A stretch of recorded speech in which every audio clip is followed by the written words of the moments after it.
What started IsoVu was really a journey. It started in around 2012. We'd gone to the APEC conference and we presented a paper, introduced our new high voltage differential probe to the market, and we had a few guys come over and hold us up and saying this will not work for us. And we were like, our new product, it's double the bandwidth of anything in the industry.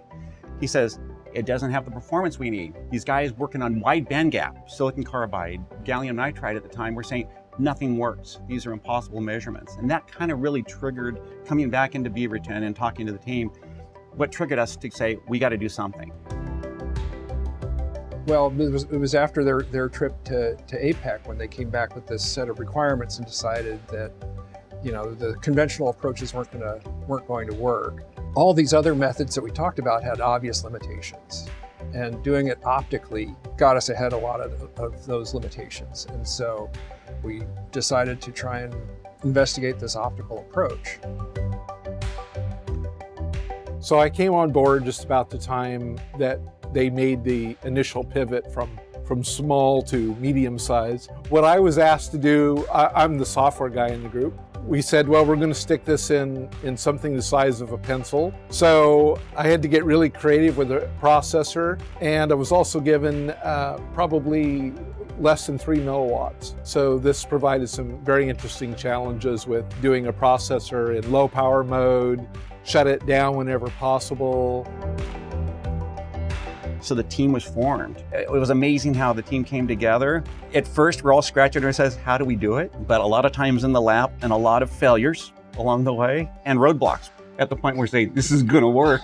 We pivoted at least twice trying to develop something like this. Yeah, you know, we did that initial pivot that we're talking about where we went from to change the size of the sensor head. And one of the reasons that we realized that was necessary was because there were all these other problems that we weren't getting to because we were focusing on trying to get the small sensor head to work. And so once we did this pivot to the larger sensor head and the off-the-shelf components, then we could focus more on the connectivity issues, which is huge.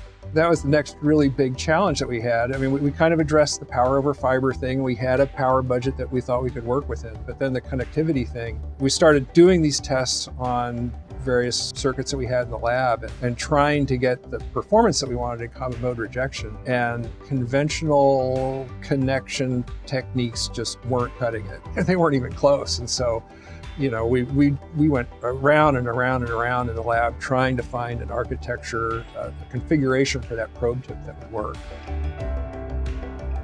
Well, when I first came on the team, they had a prototype, but it was just exploded all over a table. It was not something that you could package or sell. So we had to start working on a packaging strategy. We had to start working with industrial design to say, all right, we think the box looks like this.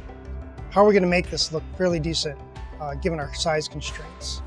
And then once they saw it, it was sold. There was no going back. Once they saw that first prototype at APEC with a big metal box on their DUT with those waveforms, I think there were some choice words too. They were amazed that we could do it. That was the most incredible experience, I think, in my life at Tektronix, is that we had a line of customers lined up, and that was like the big wow. We knew we were onto something. The other heart of IsoVu is there's at least 10 patents. So each time we ran into a roadblock, it actually generated IP that was, how do we protect this? Wayne, he would solve it. You were on a journey that was like, oh man, I don't know if this is gonna work. And he would pull it off. And next thing you know, it's like, this is awesome. He was like pulling magic every time. It's stable traces, all the warts, he kind of hid with the software. Most of them.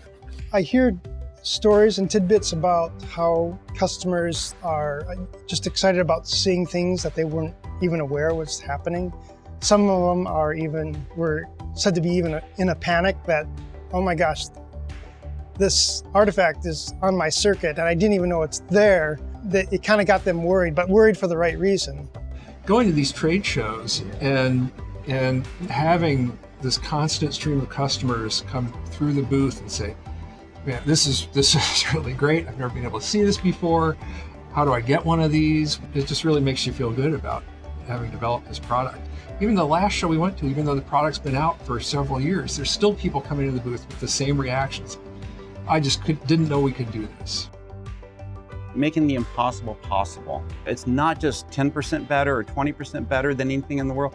It's thousands of times better. It's not an, oh, I don't know which one I like better. It's like, no, this one is by far the clear winner. There's no thought. They see it, they believe it. It's a great selling tool.